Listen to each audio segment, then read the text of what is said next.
YouTube के through भी लोगों ने बहुत ज़्यादा सराहा है, आपने खुद बहुत ज़्यादा कोशिशें की हैं, आलमगीर वेलफेयर ट्रस्ट ने बहुत ज़्यादा कोशिशें की हैं, कुछ बहुत ही अच्छे दोस्त जो हैं वो आपके करीब के जो दुबई के अंदर ये सारी मेहनत कर रहे हैं, ये सब काम कर रहे हैं, लेकिन लोग तो ज़्यादा हैं, कोशिश बहुत अच्छी है। ये सिलसिला कब तक जारी रखेंगे हाजी साहब? भाई इंशाअल्लाह हमारी तो कोशिश है कि आखिरी पाकिस्तानी तक ये कोशिश करे, लेकिन ये कोशिश सिर्फ मेमन खिदमत फोरम और आलमगीर अकेले नहीं कर सकते। मैं तो रिक्वेस्ट हूँ सारी एनजीओज को जो भी पाकिस्तान में काम करती है इसी तरह काम करें, दुबई से काम करें। और परसों से मुझे पता चला है कि सऊदी अरब में भी यही हाल है। बहुत से लेबर है जिनके पास पैसे नहीं है, वो आना चाहते हैं, तो वो तो एक अंदाजा ही नहीं है। और अभी सऊदी अरब को हमने छेड़ा ही नहीं है इस वजह से कि दुबई का अगर काम पूरा हो जाए इसके बाद उस तरफ देखा जाए। आज जब मैं और आपको रेहान साहब, आपको एक पाकिस्तानी जो आया है और आवाज़ सुने, उसकी दुआएं सुने, एयरपोर्ट पे, कराची एयरपोर्ट पे जिना टर्मिनल के बाहर वो खड़े हुए हैं, वो क्या फरमा रहे हैं, किस तरह दुआएं दे रहे हैं और किस तरह इस सारे मामले को सराह रहे हैं, ज़रा देखिए, सुनिए। उसके थ्रू हम यहाँ पे पहुँचे अल्हम्दुलिल्लाह, और उन्होंने हमारा बहुत ताउन किया है, एयर टिकट्स भी दी है और हमें पहले वहाँ से हमें खाना दिया है और अपनी रिहाइश पे लेके गए हैं। उसके बाद हमें शारजा एयरपोर्ट पे छोड़ा और शारजा एयरपोर्ट के बाद हमें टिकट्स वगैरह दी और हम कराची एयरपोर्ट पे पहुँचे। और उसके बाद हमें इतना तक दिया कि 5,000 फ़ी पर्सन को दिया कि अपने अपने घरों तक जाके पहुँच सको आप। और अभी यहाँ पे एयरपोर्ट पे खड़े हैं और इन्होंने अपनी स्पेशल 2 बसें रेडी की हुई हैं, एक जा रही है रेलवे स्टेशन की तरफ और दूसरी जा रही है अड्डे की तरफ। और इनका बहुत बहुत इनकी मेहरबानी और अल्लाह ताला इनको बहुत अजर देगा इंशाल्लाह। और ये पूरे वो एक जुमला है और बड़ी खूबसूरती से उसको लोगों ने अपने दिलों के अंदर जगह दी है कि वाह कराची वालों वाह।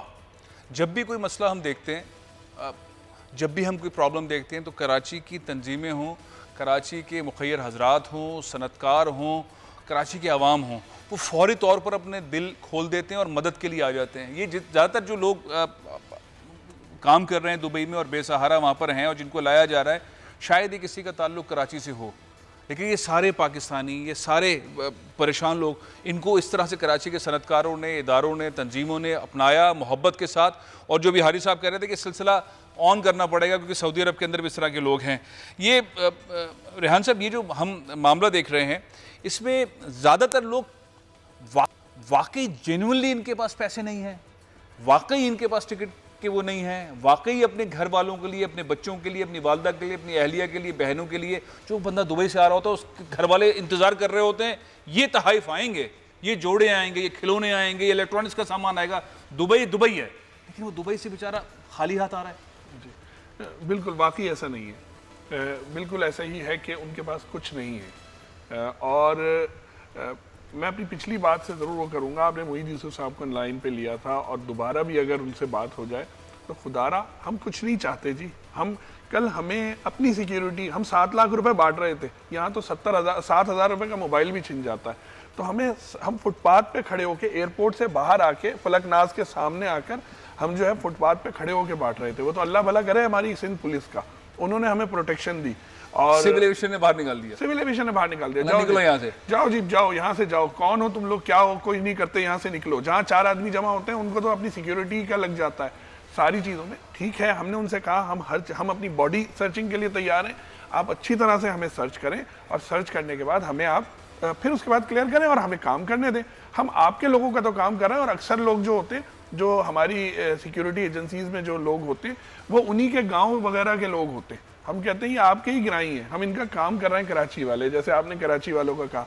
तो सर ये हकीकत में होते हैं, बहुत होते हैं, भूखे भी होते हैं। वहाँ पर उनकी हालत जो आपने पहले कही थी कि नहाए नहीं होते, हाजी साहब ने वहाँ उनको कपड़े फराहम किए तो उन्होंने कपड़े अपने बैगों में रखे कि ईद पे पहनेंगे और वो मैले कपड़ों के साथ आए। इतनी बुरी हालत थी कि हम वहाँ पर खड़े नहीं रह सकते थे उनके नज़दीक, यानी इतना स्मेल थी, बॉडी स्मेल जो थी इतनी ज़्यादा थी।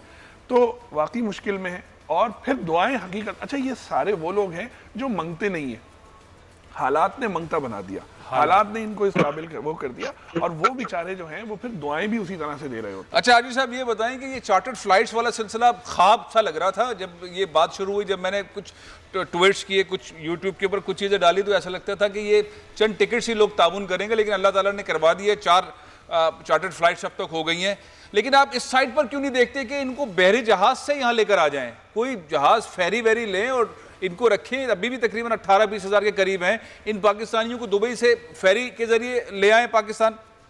हाजी साहब, हमारी तो दुआएं हैं कि सारे लोगों को हम लेके आए। अल्लाह करे कि इतनी तौफीक, हिम्मत और ताकत दे अल्लाह रब्बुल इज़्ज़त कि मेमन खिदमत फोरम और आलमगीर मिल के उनको लेके आए। लेकिन ये बहुत बड़ी तादाद है, इसके लिए दूसरी एनजीओज को जाना पड़ेगा। वहां से वो लोग भी उठाएं, आलमगीर भी उठाए, मुख्तलिफ एनजीओज हैं जो काम कर रही है। तो मैं ये कह रहा हूँ कि ये करना चाहिए बिल्कुल, लेकिन मेरे ख्याल में बहरी जहाज वाला सिस्टम सही नहीं रहेगा। वहां से भी प्रॉब्लम होगी, यहाँ से भी प्रॉब्लम होगी। अच्छा, कोई मसाइल है। तो सबसे बेहतर यही है कि बाई एयर पूरी चार्टर कर ली जाए और वो लेके आ जाए।